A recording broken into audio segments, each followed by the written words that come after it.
Eles rejeitaram a tua aliança, quebraram os altares e mataram os teus profetas à espada. Sou o único que sobrou, e agora também estão procurando matar-me.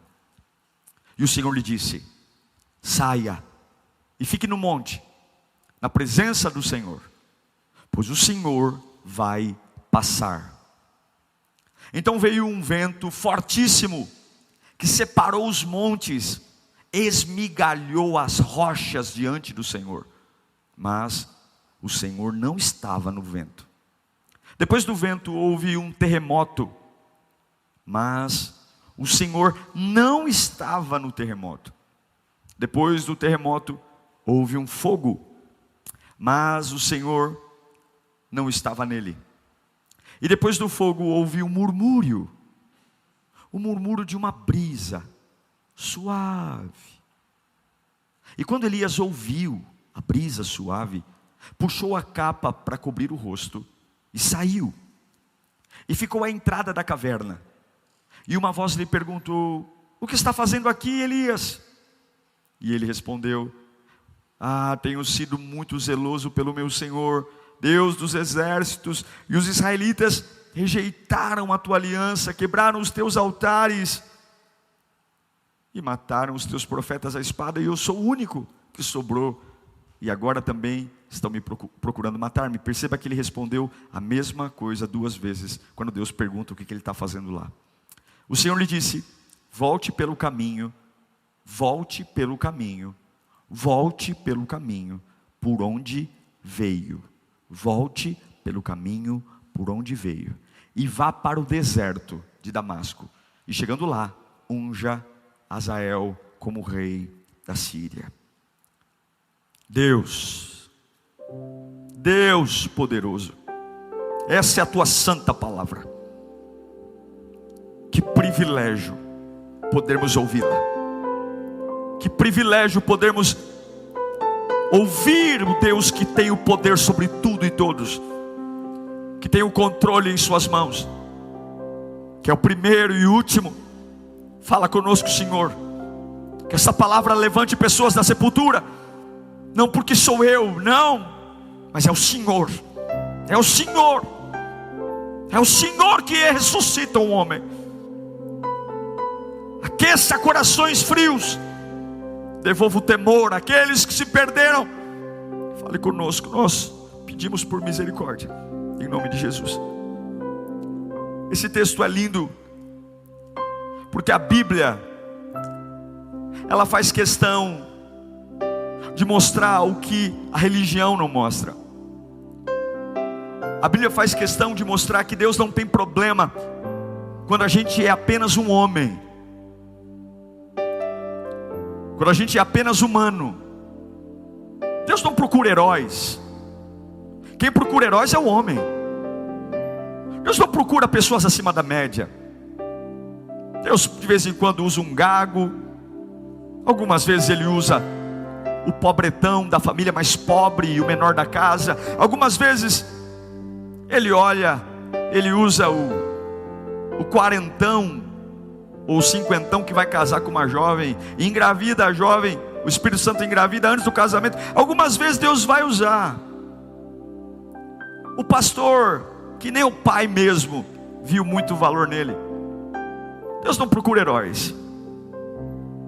E esse texto fala de Elias, um homem que teve experiências com Deus que talvez ninguém teve. O que Elias viu, poucos homens viram. O que Elias teve de milagre, ninguém viu. Ao ponto de que Elias não morre, ele é transladado. Desde o ribeiro de Querite, quando ele é sustentado por corvos. Uau, imagine a experiência, comer carne fresca da boca de um corvo. Desde o Monte Carmelo, quando ele enfrenta 850 profetas somados de Baal e de Azera, e ele ora e o fogo cai. Uau! Quando ele experimenta a provisão na casa da viúva de Serepta, não tinha nada, e ele libera uma palavra e a multiplicação vem. Elias era um camarada fora da curva, mas ainda era homem.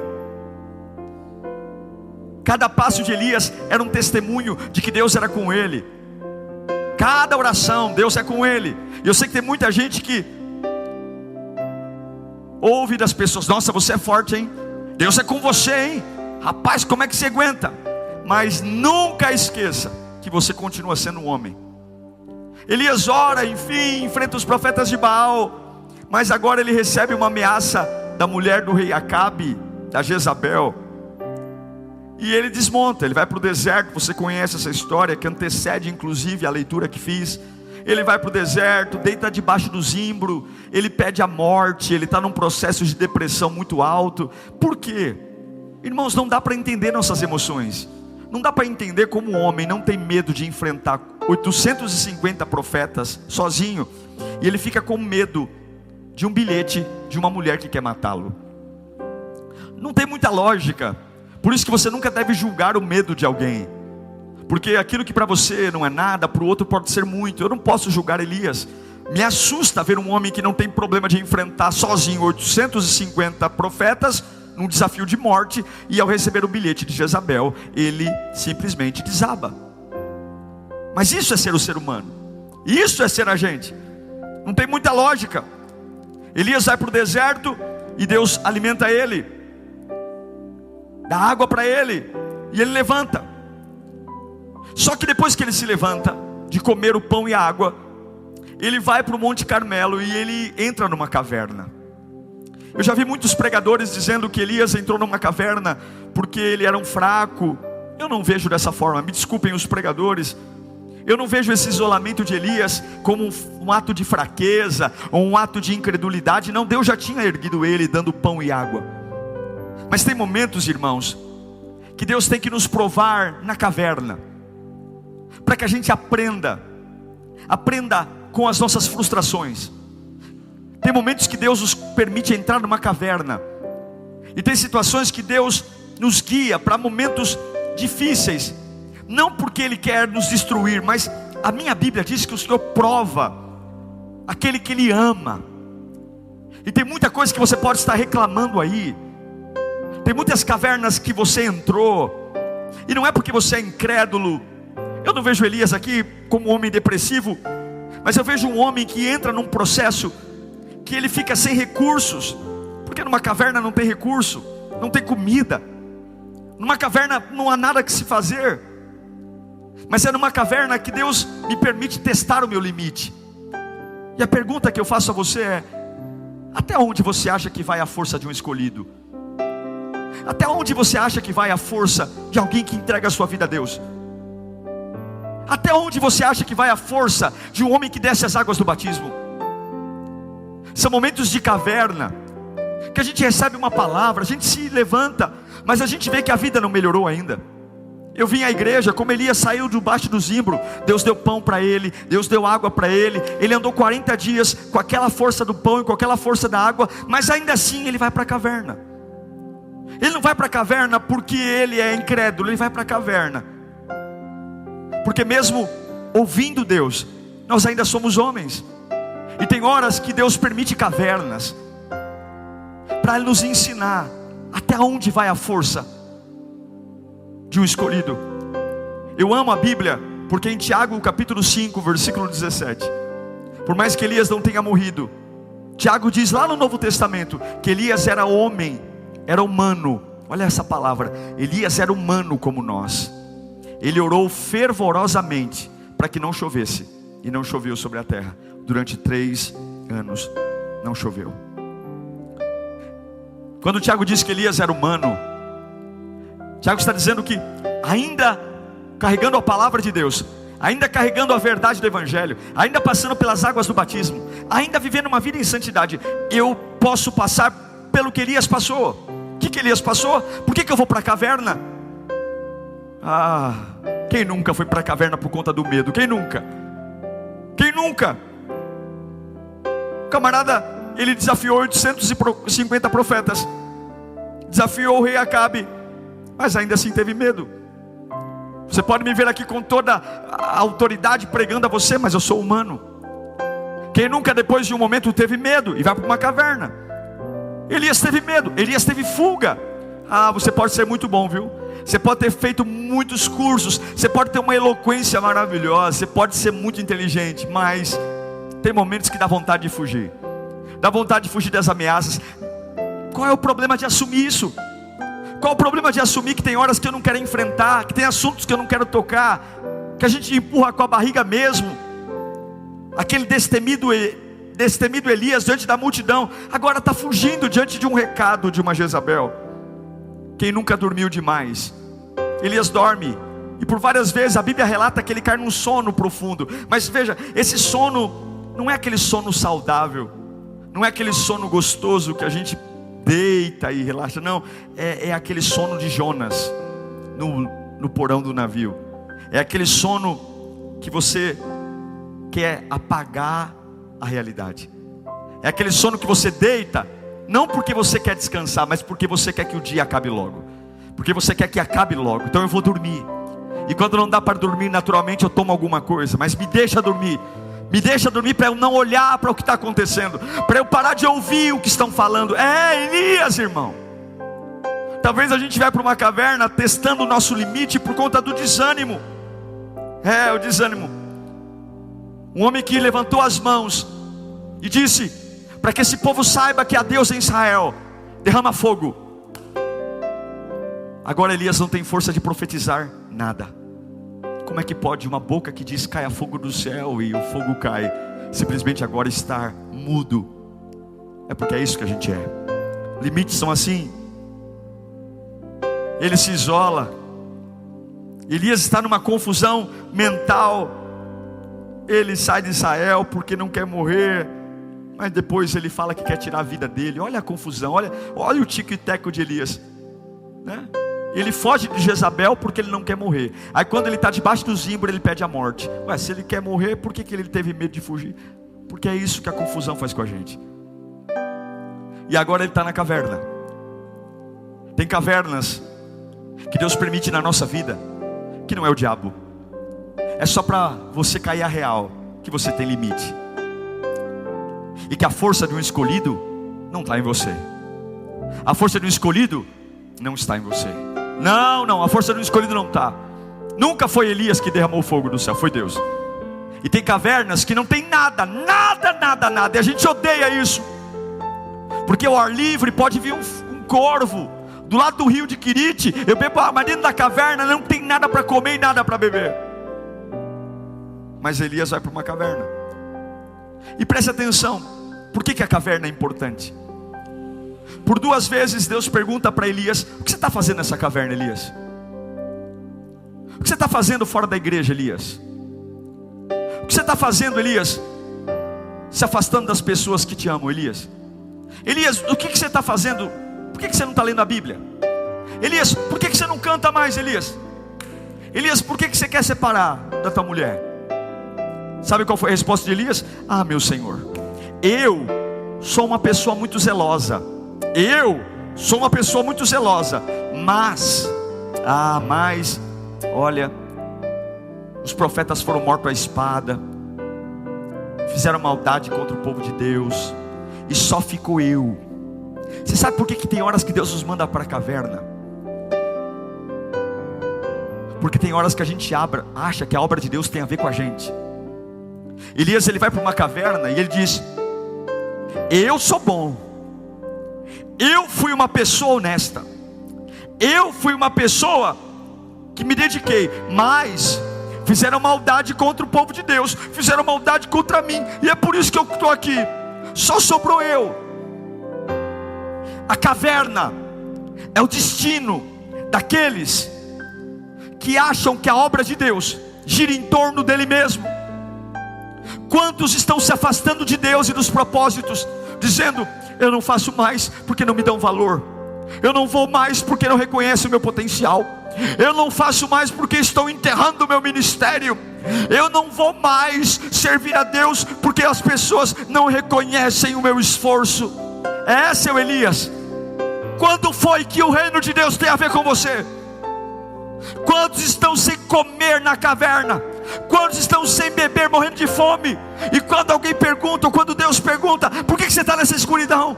A resposta é a mesma de Elias: eu sou uma pessoa boa, eu sou uma pessoa legal, mas olha, o que fizeram comigo é imperdoável, e só eu me acho digno. Por 2 vezes Elias fala: eu fui zeloso, eu fui bom. Desde quando a obra de Deus é sua? Desde quando o culto é nosso? Gente que aceita Jesus para fazer carreira, gente que acha que servir a Deus é estar fazendo alguma coisa na igreja. Nova criatura e novo nascimento tem tudo a ver com o reino de Deus. Nova criatura é deixar o passado, e novo nascimento é amar o que Deus ama. Como é que eu posso amar a Deus e não amar o que Ele ama e o que Deus ama? Deus ama o Evangelho, Deus ama libertar pessoas do pecado, e pessoas que não servem porque acham que não são valorizadas. Quem tem que ser valorizado é o nome do Senhor, quem tem que ser exaltado é o nome de Jesus Cristo. Não sou eu e não sou você, mas quantos estão na caverna como Elias, dizendo: obrigado, Jesus, por o Senhor cuidar de mim, mas enquanto eu não ver que as pessoas vão reconhecer o quanto eu servi, o quanto eu sou bom, enquanto as pessoas não entenderem, eu não quero. É isso, Elias, que você quer?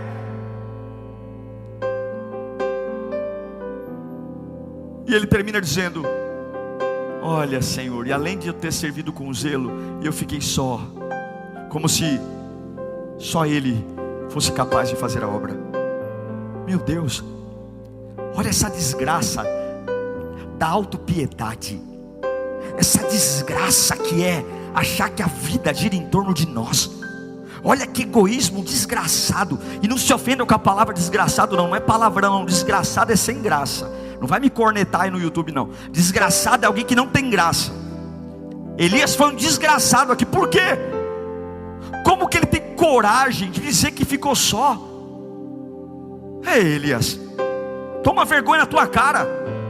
No Monte Carmelo, quando você orou sozinho, diante de 850, você estava diante de 850 profetas, você estava sozinho? Quem estava lá com você? Quem respondeu tua oração e humilhou uma nação inteira? Quem? Estava sozinho, Elias? Quando você deitou debaixo do zimbro e pediu a morte, no auge da depressão, não tinha ninguém para te abençoar, para te aconselhar. Quem foi que enviou o pãozinho lá? Quem foi que mandou o garçom com água e pão fresco? Quem foi? E agora que você está na caverna, dizendo que está sozinho, eu vim aqui, eu te achei de novo. Eu te achei de novo. Tem muitas coisas acontecendo na sua vida, para você entender que a obra de Deus não gira em torno de você, mas gira em torno de Deus.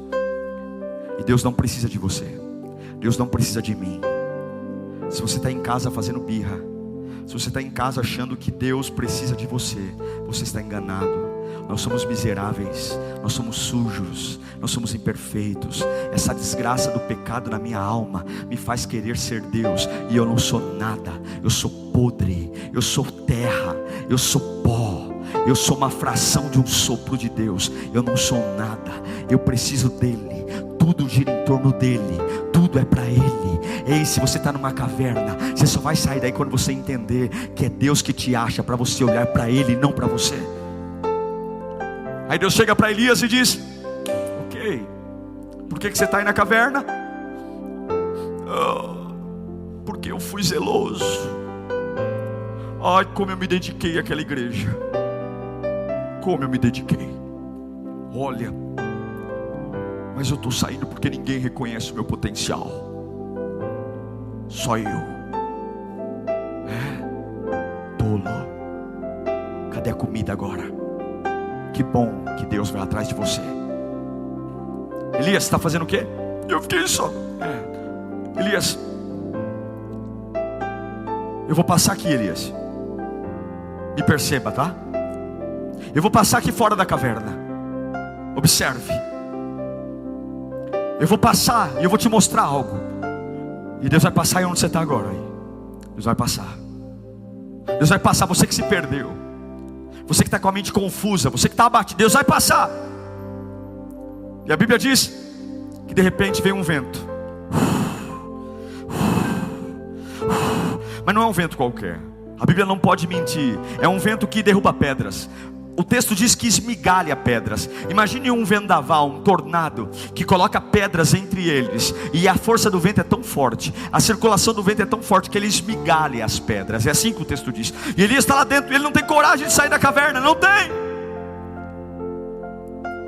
O vento sopra, derruba pedras. Ele está em cima do monte, esmiuça pedras. E o texto diz, Deus não estava no vento. Mas por que Deus manda um vento tão feroz e não está lá? Para quê? O que Deus quer ensinar para Elias? Deus quer ensinar para Elias que numa vida comum, numa vida humana, minha e sua, ventos que me esmiuçam pedras sempre estarão lá, sempre virão. Ventos de falsas doutrinas, ventos de mentira do diabo, alguns ventos tão ferozes que podem esmiuçar pedras dos meus recursos, do meu dinheiro, da minha paciência. Alguns ventos tão poderosos, soprados aos meus ouvidos, e eu preciso entender que eu não consigo sair da caverna se a força é minha. Ventos que são soprados trazendo palavras como: você não vai conseguir, você não é capaz, o teu dinheiro não paga isso. Esquece, do jeito que você errou, é impossível uma restauração. São ventos tão poderosos que me esmiuçam, e eu tenho que ter maturidade para entender: Deus não está nisso, Deus não está nisso, Deus não está nisso. Você tem que saber que a obra gira em torno de Deus e não do que você sente. Para quando Satanás soprar ventos de mentira, você tem que dizer: Deus não está nisso, Deus não está nisso. Elias foi para uma caverna porque os ventos vieram, e ele achou que Deus tinha permitido aquilo. Deus não está nisso. Porque Deus nunca vai te assustar, Deus sempre vai te acalmar. Até mesmo na prisão, nos piores lugares, a Bíblia diz que debaixo das tuas asas eu estou seguro. E existem alguns servos de Deus hoje, que quando apresenta um vento que esmiuça a pedra, se tranca na caverna, porque acha que o vento tem poder sobre o ungido. Tem furacões que Deus permite só para você entender que um simples vento que esmiuça pedras pode arrebentar você para sempre. Passa o vento, e ele está dentro da caverna. Eu não saio, não saio. Talvez esse vento está passando, você diz: não levanto dessa cama não levanto dessa cama, não levanto, não vou, não consigo voltar a trabalhar naquela empresa, não. Há ventos que me usam pedras. Há um comentário no corredor que eu vou ser demitido. Não, eu não consigo voltar naquele hospital. Eu não quero ouvir a boca daquele médico. Eu não consigo. Não dá para restaurar esse casamento. Não tem diálogo. Toda vez que eu tento, é como um vento que esmiuça pedras. Eu não consigo voltar para a igreja. Eu tenho tantas lembranças. É como um vento que esmiuça pedras. Daqui a pouco, se não pudesse ser pior, ele está dentro da caverna e diz: eu não consigo sair. Vem um terremoto que balança todo o monte, balança. É um terremoto que saculeja tudo. E Elias dentro daquela caverna é saculejado de um lado, saculejado para o outro, joga para um lado, joga para o outro. E agora que eu não saio, porque se o vento passou e ela esmiuçando, vem um terremoto. E tem horas que Deus manda terremotos, como mandou para Elias. Terremotos desorganizam, terremotos bagunçam, terremotos mudam as coisas de lugar, terremotos mudam as minhas finanças, terremotos mudam o meu salário, terremotos mudam os meus empregos, terremotos mudam minhas amizades, terremotos podem mudar meu padrão de vida, terremotos é como, parece que o chão vai me sugar. Não tem como, tem estrutura para andar, tudo mexe, tudo é tão lento. São terremotos que trazem a desordem, terremotos que, por mais que eu me esforce para organizar as coisas, o terremoto vem e derruba tudo de novo. Por mais que eu me esforce para empilhar minhas emoções, agora eu vou, e lá vem Deus mandando terremoto de novo. Agora eu me apeguei a uma pessoa, agora eu fiz amizade com alguém, agora eu li o play, eu fiz ali, eu remendei, peguei um durepoque, peguei um arame e fiz as minhas ajuntamentos, eu fiz as minhas amarras, fiz os meus remendos, e lá vem Deus mandando terremoto de novo. E como é que pode? Eu comecei a andar e cair de novo. Por quê? Deus não estava no terremoto. Elias ficou lá dentro da caverna. Deus não estava no terremoto. Não estava. E agora vem o fogo, vento, terremoto.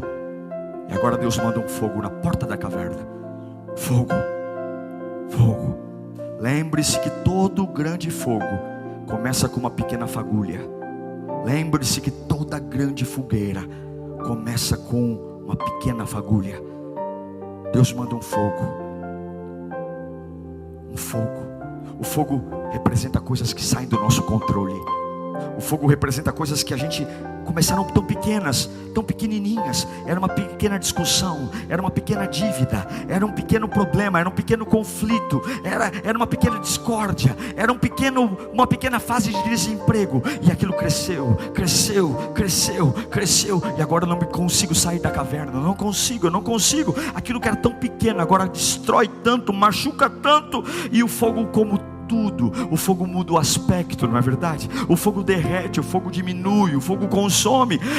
E talvez você está numa fase de fogo, onde você fala: meu Deus, eu não me vejo mais igual, eu não vejo mais, a madeira era de um jeito, agora só tem cinzas. Era de um jeito, era um plástico robusto, agora eu sou um plástico retorcido.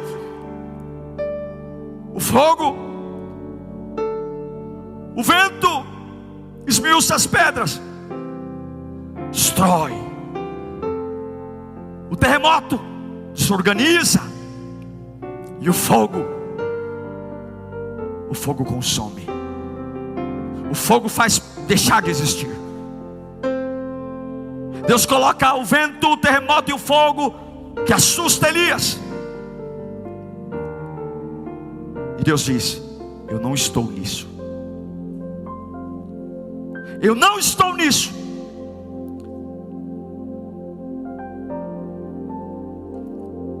Porque quando a gente vê um grande vento, a gente quer que Deus venha com um grande poder para acabar com um grande vento. Quando tem um grande terremoto, nós queremos que Deus venha com anjos num caminhão de corpo de bombeiros para nos resgatar. E se não vier rápido, urgente, a gente não sai da caverna. Afinal de contas, eu sempre fui zeloso ao Senhor. Eu sou um grande homem de Deus. Afinal de contas, eu não admito passar por isso. Depois que passou o vento, depois que passou o terremoto e o fogo, a Bíblia diz que na beira da caverna veio uma brisa.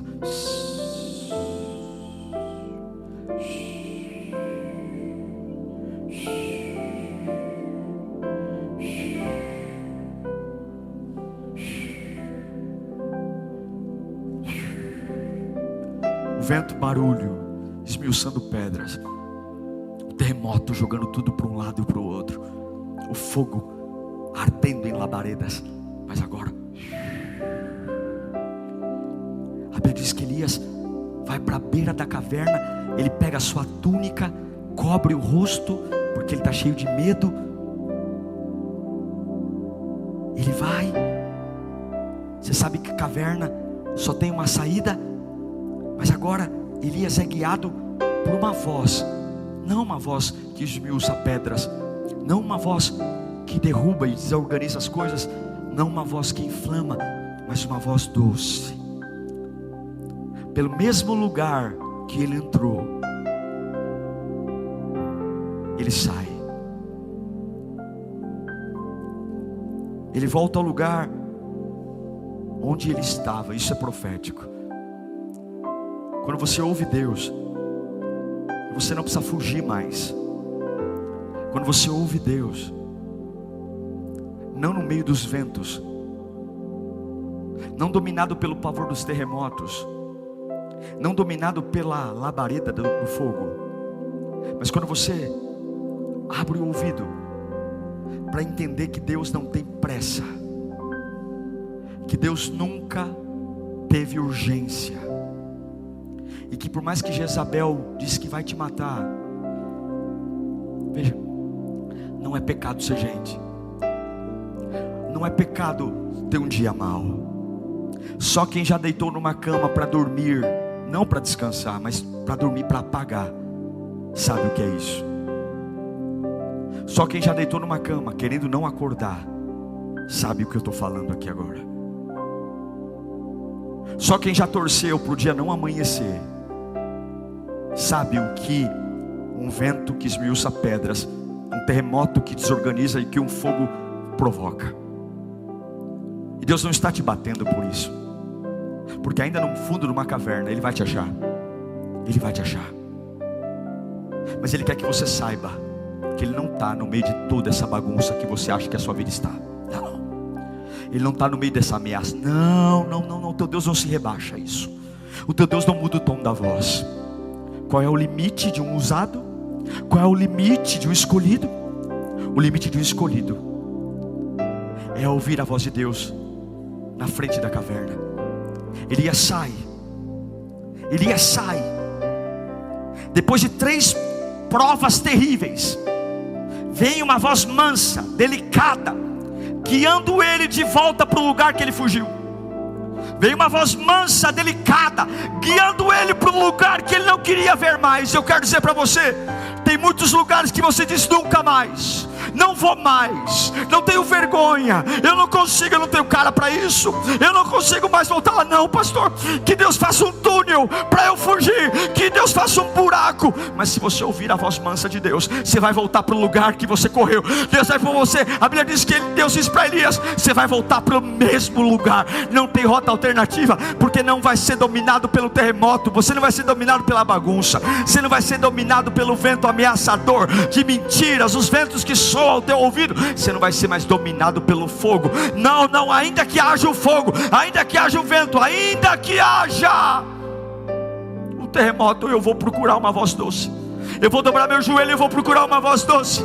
Ainda no corredor de um hospital eu vou procurar uma voz doce. Ainda na sala de medicação, tomando quimioterapia, há o vento soprando, esmiuçando minha fé, há um fogo consumindo meu corpo, há um terremoto bagunçando meus pensamentos. Mas eu vou procurar, no meio dessa quimioterapia, há um vento, porque o meu Deus está acima de tudo que está me trazendo medo. Ainda nessa casa perturbada, nessa casa cheia de gritaria, não há ambiente para ficar, é o inferno. Nem no banheiro eu tenho paz, não tenho paz em lugar nenhum. Eu sei que o terremoto está na casa, Elias, eu sei que o vendaval está aí, eu sei que o fogo está consumindo o teu ânimo. Todo dia que passa é mais cinzas, mais cinzas, mais cinzas. Mas Deus manda eu te dizer agora como um profeta, se você ouvir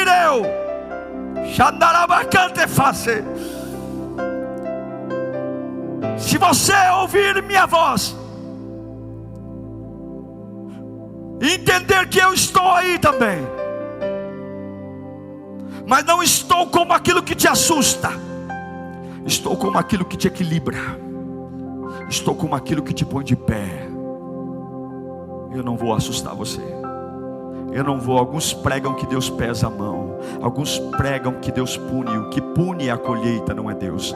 O que pune é a consequência do que eu faço, não é Deus. Mas se você entender que Deus vai passar aí, vai. Se você está passando pelos mesmos dias de Elias, dias de provação, para de permitir que os ventos atinjam o seu coração. Não caia na bagunça dos terremotos.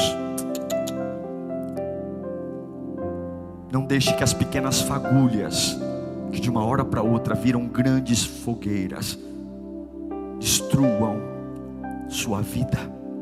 Acima de tudo,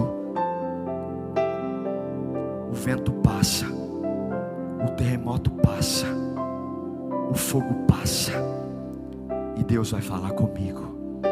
Deus vai me guiar. Deus está ensinando para Elias que Jezabel o ameaça, mas depois da ameaça Deus guia. O desemprego vem, mas depois do desemprego Deus guia. A doença vem, mas depois da doença vem a voz que guia. Os meus planos dão errado, mas depois que os meus planos dão errado, a voz mansa vem. O vento passa, irmão.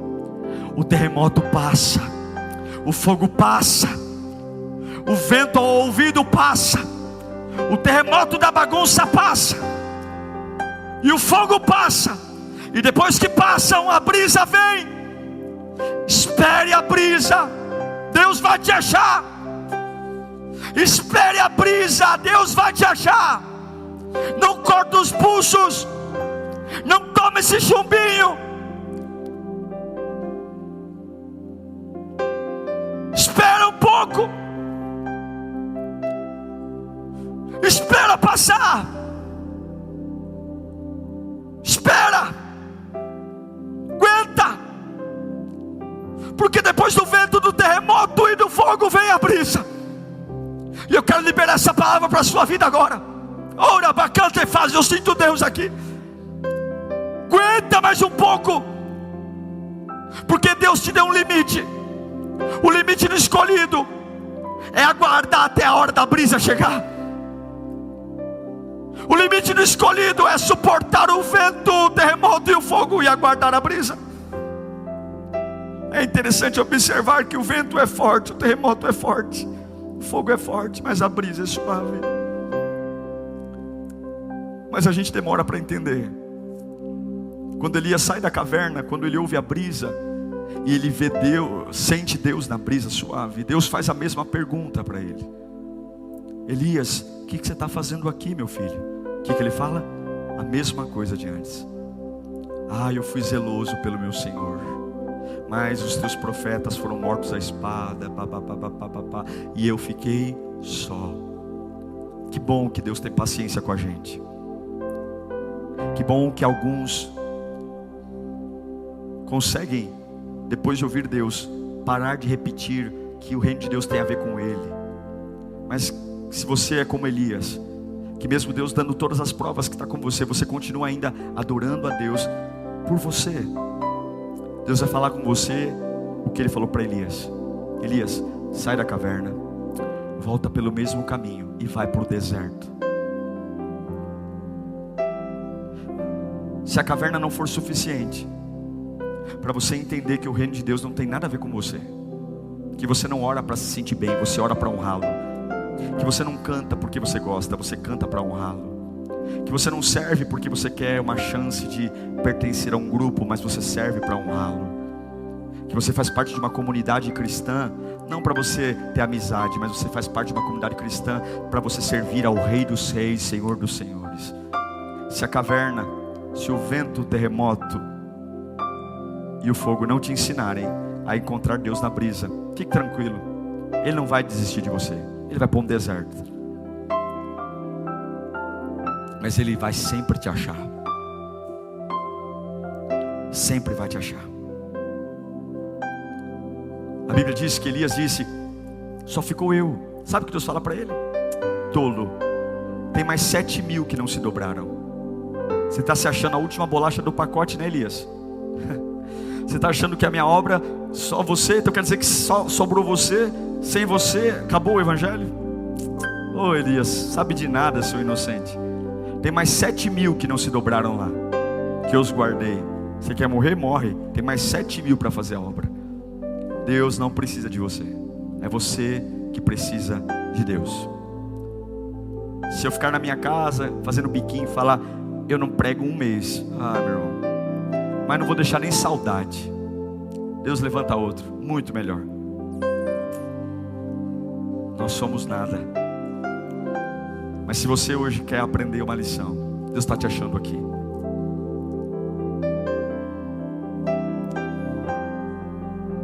Entenda que o reino de Deus não tem nada a ver com você. Espere o vento passar. Espere.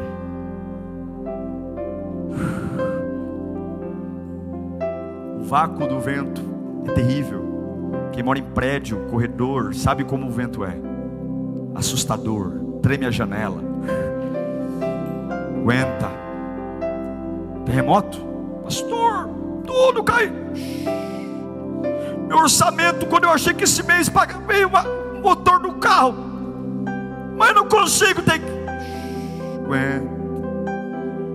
O limite do escolhido é aguentar até a brisa.